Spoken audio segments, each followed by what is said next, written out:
Hello students, welcome back to my channel DC academy. और आज के इस लेक्चर में मैं आपको बताऊंगा कि हैव के बाद कैसे हम इन्फिनेटिव का यूज़ करते हैं।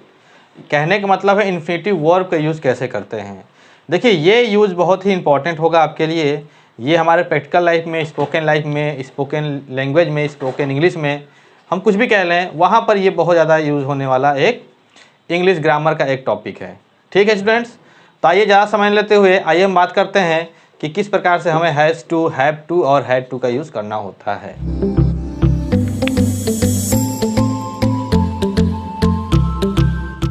तो सबसे पहला प्रश्न कि has to, have to, had to या विल हैव टू या शैल हैव टू का यूज़ हमें करना कब है।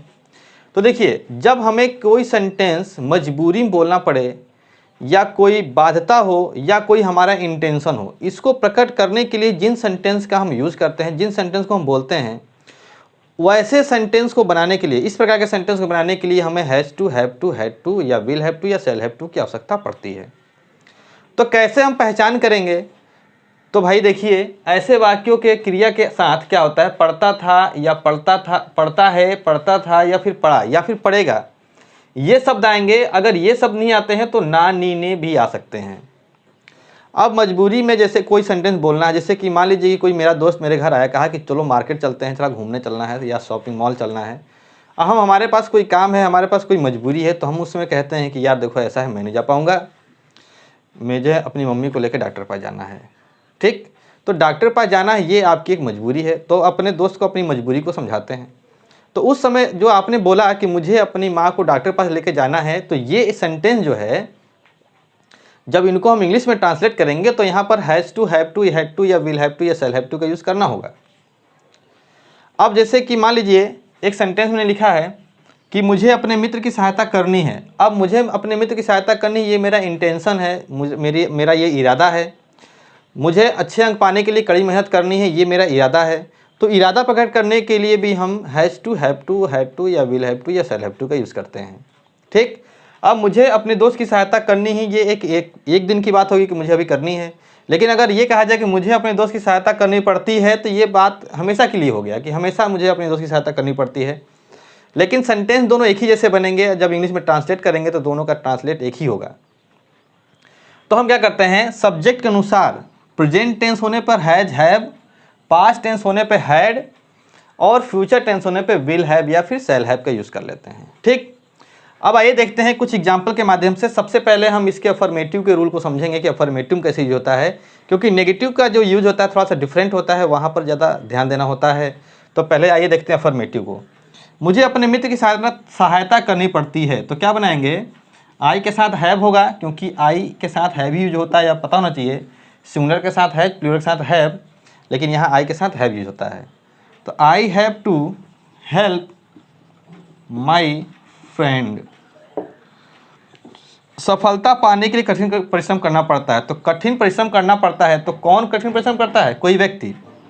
तो हम इसको बनाएंगे, one has to work hard in order to get success। अब अगर हम तीसरे सेंटेंस की बात करें, उससे पहले यात्रा करनी पड़ी, ये पास्ट टेंस है। He had to travel, travel की spelling TRAVEL, he had to travel on foot. फिर बात करें, तुम्हें कड़ी मेहनत करनी होगी। अब ये फ्यूचर की बात हो रहा है, तो यू के साथ विल लगाएंगे, you will have to work hard. तो इस प्रकार से ये हो गया अफर्मेटिव यूज। यहाँ पर प्रेजेंट टेंस में था तो हमने हैव का यूज़ किया यू के साथ। यहाँ पर प्रेजेंट टेंस यहाँ पर भी था, लेकिन वन एक सिंगुलर नाउन है, इसलिए हमने यहाँ पर हैज का यूज़ कर लिया। और उसे पैदल यात्रा करनी पड़ी, ये एक पास्ट टेंस है, तो यहाँ पर ही हैड टू कर लिए। और ये एक फ्यूचर टेंस था, तो हमने यहाँ पर यू विल हैव कर लिया यहाँ पर। ओके स्टूडेंट्स, तो इस प्रकार से मैंने आपको अफर्मेटिव के रूल तो समझा दिए। अब आइए देखते हैं नेगेटिव के सेंटेंस को कैसे करते हैं। तो स्टूडेंट्स, अगर आपको has to, have to, had to, will have to, shall have to को अगर नेगेटिव सेंटेंस में यूज़ करना है, तो नेगेटिव सेंटेंस में यूज़ करने के लिए आप ध्यान रखिएगा, हम डू, डज, डिड, अगर हमारा विल हैव, शैल हैव है वो भी लिख देते हैं, विल या शैल। अब हमारे इस बात ध्यान रखिए, इसके साथ हमेशा क्या आता है, हैव। कभी भी हैज नहीं आएगा, इस बात का आप ध्यान रखिएगा। मेरा कहने का मतलब ये है कि डू, डज, डिड, विल, शैल के साथ नॉट जब लगाएंगे तो उसके साथ हमेशा क्या आएगा, हैव आएगा। ठीक है, जैसे तुम्हें बिल्कुल चिंता नहीं करनी है, अगर आप यहाँ पर do not, does, do not या डज नॉट या डिड नॉट के साथ अगर हैज लगाना चाह रहे हैं तो ये सेंटेंस गलत हो जाएगा, हमेशा हैव लगाते हैं। तुम्हें बिल्कुल चिंता नहीं करनी है, you don't have, you don't have to worry at all. ये सेंटेंस हाँ बन गया। तो कहने का मतलब ये है कि आपको डू नॉट के साथ हैव का ही यूज़ करना है, इस बात का ध्यान रखिएगा। अच्छा, आपके मन में ये आ रहा होगा कि डू नॉट हो या डज नॉट हो, हम हैव का ही यूज़ क्यों करेंगे, हैज़ का यूज़ क्यों नहीं करेंगे। देखिए, यू के साथ तो हैव होगा ही, इसमें तो कोई डाउट नहीं है।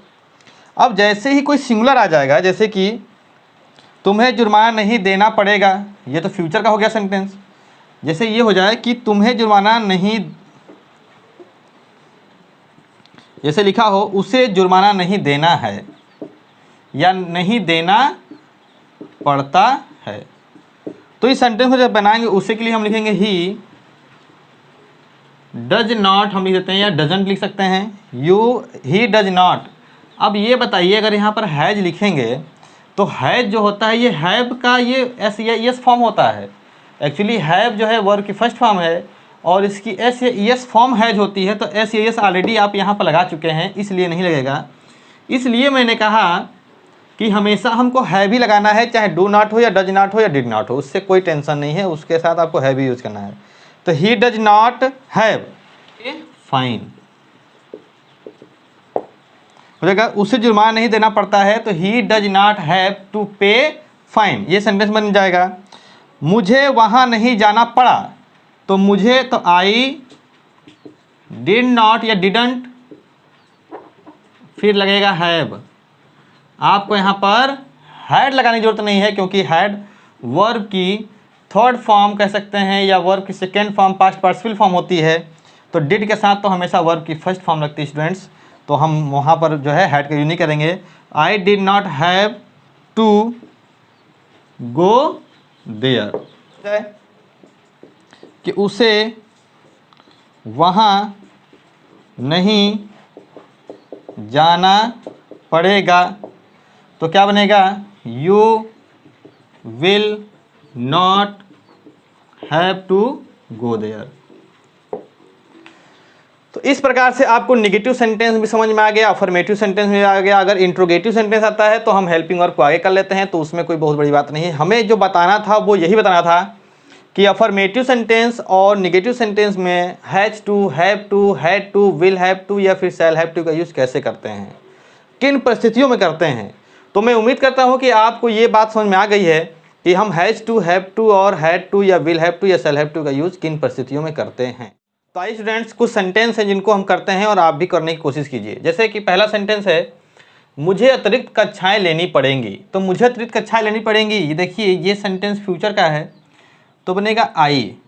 अब यहाँ पर शैल हैव टू, आई के साथ जनरली हम शैल का यूज़ करते हैं, पर यहाँ पर विल का भी यूज़ कर सकते हैं। Shall have to take extra classes, I shall have to take extra classes, ये हो गया पहला सेंटेंस। दूसरा सेंटेंस, उसे वर्षा में दौड़ना पड़ा, तो उसे he had to run in the rain. Madhu को सारा घरेलू काम करना पड़ता है, तो बनेगा ये sentence, Madhu has to do all domestic work. आपको इस विषय में कुछ कहना, देखिए ये सेंटेंस आ गया इंट्रोगेटिव, तो हम इंट्रोगेटिव के ही नियम बनाते हैं। आपको इस विषय में कुछ कहना है, ये देखिए इंडेफिनिट मतलब कि ये प्रेजेंट टेंस है और आपको है तो डू यू हैव टू, अब देखिए डू डज लगेगा, प्रेजेंट है। अगर यही पास्ट टेंस होता तो क्या लगता, डिड लगता। अगर यही फ्यूचर हो तो विल लग जाता है यहाँ पर। तो do you have to say something, और इस विषय में, इन दिस मैटर। अब देखते हैं जरा इस सेंटेंस को। प्रत्येक व्यक्ति को जीवन में बहुत संघर्ष करना पड़ता है, तो हम करेंगे एवरी पर्सन हैज़ टू, संघर्ष करना, every person has to struggle. अब बहुत है तो यहाँ पर हम कर लेंगे struggle a lot in his life. तो स्टूडेंट्स, इस प्रकार से आपको ये सेंटेंस बनाने के लिए मैंने बताया और आपने प्रैक्टिस भी किया। तो उम्मीद करता हूँ कि आपको ये जो यूजेस थे आपको समझ में आया। अगर समझ में आया है तो लाइक करें, नए हैं तो सब्सक्राइब करें, अपने दोस्तों को शेयर करें। Thanks for watching.